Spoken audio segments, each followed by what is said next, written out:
नमस्कार, मेरा नाम है डॉक्टर पुरु धवन और आज इस वीडियो में हम बात करने वाले हैं पाइलोनेफ्राइटिस के बारे में कि पाइलोनेफ्राइटिस क्यों होता है, किस वजह से होता है, किन लोगों में ज़्यादा देखने को मिलते हैं और इसका सही ट्रीटमेंट क्या है। तो शुरुआत करते हैं सबसे पहले पाइलोनेफ्राइटिस को समझने से कि पाइलोनेफ्राइटिस के अंदर हमारी किडनी के साथ हो क्या रहा है।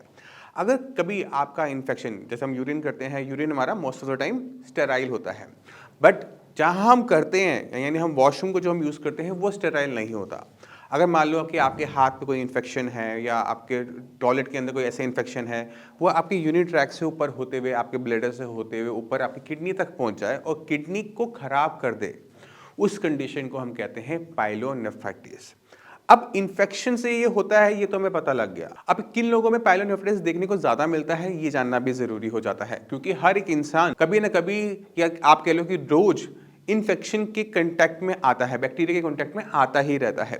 मगर किडनी को डैमेज करने लायक इन्फेक्शन बनने के लिए बहुत सारी चीजें, फैक्टर्स और जुड़ जाते हैं। क्या उनसे फैक्टर होते हैं, पहले हम उनको समझने की कोशिश करेंगे। पहला है आपका वीक इम्यून सिस्टम होना। इन्फेक्शन आ रहा है, अगर बॉडी उस पर अटैक ना कर सके, उसे किल ना कर सके, उस केसेस के अंदर इन्फेक्शन फैल जाता है, ये हम सब जानते हैं। दूसरा बड़ा फैक्टर होता है वो है डायबिटीज। अगर डायबिटिक आप हैं तो हम सब जानते हैं कि डायबिटिक पेशेंट में इन्फेक्शन होने के चांसेस किसी और पेशेंट के कंपैरेटिवली में बहुत ज़्यादा होते हैं, क्योंकि ब्लड के अंदर शुगर की मात्रा ज़्यादा होती है, बैक्टीरिया आता है, तो उस शुगर की हेल्प से वो बहुत तेज़ी से ग्रो कर पाता है। जब वो तेज़ी से ग्रो कर रहा है, वो तेज़ी से फैल रहा है और तेज़ी से नुकसान पहुँचा रहा है। इसलिए जो पेशेंट डायबिटिक होते हैं उनके अंदर हम पाइलोनेफ्राइटिस ज़्यादा देखने को मिल जाता है। तीसरा, फीमेल में कंपैरेटिवली मेल के कंपैरिजन में हमें ज़्यादा इन्फेक्शन देखने को मिलते हैं, क्योंकि मेल का जो यूरिन ट्रैक्ट का जो आउटलेट है वो छोटा होता है, वहीं फीमेल में यही आउटलेट बड़ा होता है, जिसकी वजह से वहाँ पे इन्फेक्शन जल्दी हो जाते हैं। तो आपने समझ लिया कि किन किन कारणों से पाइलोनेफ्राइटिस की चांसेस ज़्यादा होते हैं। अब सवाल ये उठता है कि अगर किसी को पाइलोनेफ्राइटिस हो रहा है तो उसकी पहचान कैसे हो। तो अगर हम पाइलोनेफ्राइटिस वाले पेशेंट का हम अल्ट्रासाउंड करवाते हैं तो उसके अंदर हमें अक्सर एक किडनी छोटी देखने को मिलती है।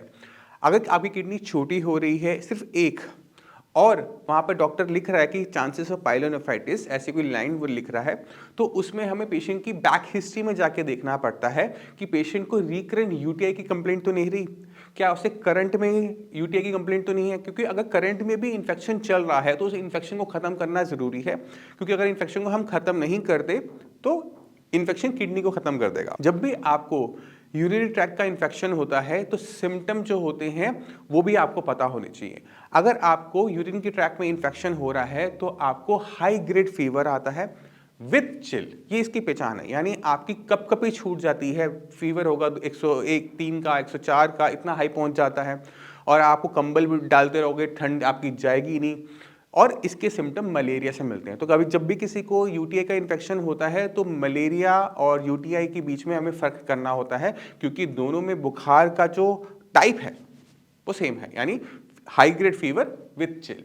तो वहाँ पर हमें फिगर आउट करना पड़ता है और बहुत आसानी से हो भी जाता है, क्योंकि मलेरिया का भी अपना टेस्ट होता है, मलेरिया पैरासाइट का, और यूटीआई के लिए हम अपना इन्फेक्शन का टेस्ट करवा लेते हैं, यूरिन का टेस्ट करवा लेते हैं, और वो आपको काफ़ी हद तक देख के ही पता लग जाता है। अगर आपके यूरिन में बहुत ज़्यादा स्मेल आ रही है, बहुत ज़्यादा क्लाउडी हो गया, यूरिन का कलर चेंज हो गया, तो ऐसे केसेस के अंदर काफ़ी हद तक देख के ही पता लग जाता है कि कुछ ना कुछ यूरिन के साथ गलत चल रहा है, फीवर आ रहा है, तो आपको फटाफट उस पर एक्शन लेना चाहिए। अब सवाल ये उठता है कि अगर आपका इन्फेक्शन अभी चल रहा है तो आपने क्या करना है। सोच के देखो, अगर आपको इन्फेक्शन अभी चल रहा है तो आपको उस बैक्टीरिया को, उस इन्फेक्शन को आज की डेट में ही खत्म करने की कोशिश करनी पड़ेगी।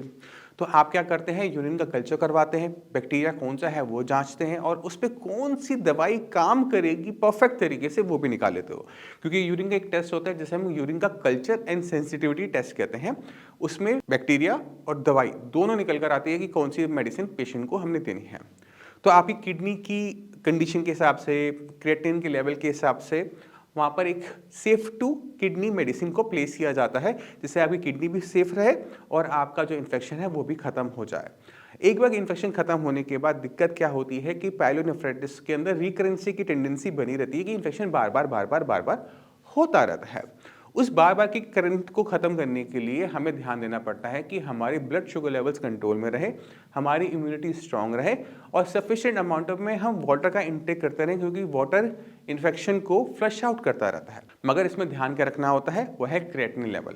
अगर क्रिएटिनिन लेवल आपका बहुत ज़्यादा बढ़ा हुआ है, स्वेलिंग आ रही है, उस टाइम में अगर पानी का इंटेक आप ज़्यादा करोगे तो आपकी स्वेलिंग और बढ़ जाएगी।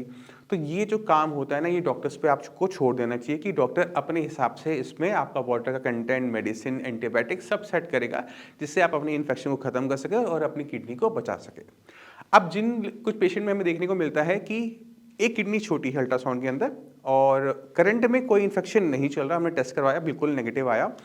मगर अगर हम पेशेंट से पूछें कि उनको कभी बुखार आया था, तेज बुखार आया था, तो वो बताते हैं कि हाँ, मुझे 2 साल पहले, 3 साल पहले एक बार बुखार बहुत तेज बुखार आया था, वो ठीक हो गया था। जो उस टाइम में नुकसान हुआ था किडनी को, वो भी बढ़ते-बढ़ते आगे किडनी को पूरा डैमेज कर देता है। कैसे करता है उसको समझने की कोशिश करेंगे।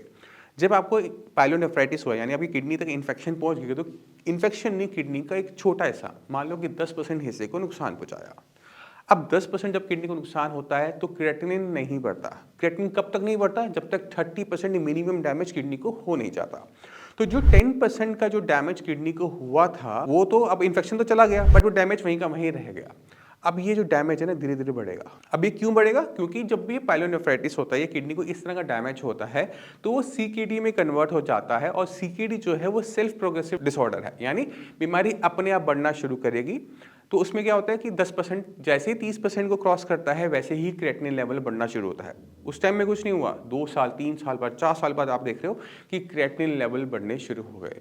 तो आपने कभी भी इन्फेक्शन हो, बहुत तेज़ी से काम करना होता है और तेज़ी से आपने जो एंटीबायोटिक्स हैं, जो भी उसके लिए सही मेडिसिन है, उसका यूज़ करना होता है। क्योंकि अगर इन्फेक्शन अगर आज हो रहा है, इसका मतलब ये नहीं कि उसका रिजल्ट भी आज ही आपको देखने को मिलेगा।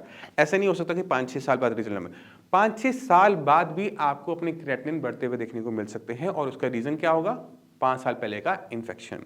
तो आपको कभी भी अपने यूरिनरी इन्फेक्शन को हल्के में नहीं लेना चाहिए, क्योंकि इसके जो कॉन्सिक्वेंसेस होते हैं लॉन्ग टर्म के अंदर, वो बहुत खराब होते हैं। तो अगर आपने वीडियो को यहाँ तक देखा है, समझा है, तो आप अपनी हेल्थ का ध्यान रखेंगे, जितना हो सके उतना हाइजीन मेंटेन करेंगे, चाहे वो अपने घर का वॉशरूम हो, चाहे वो पब्लिक वॉशरूम्स हो।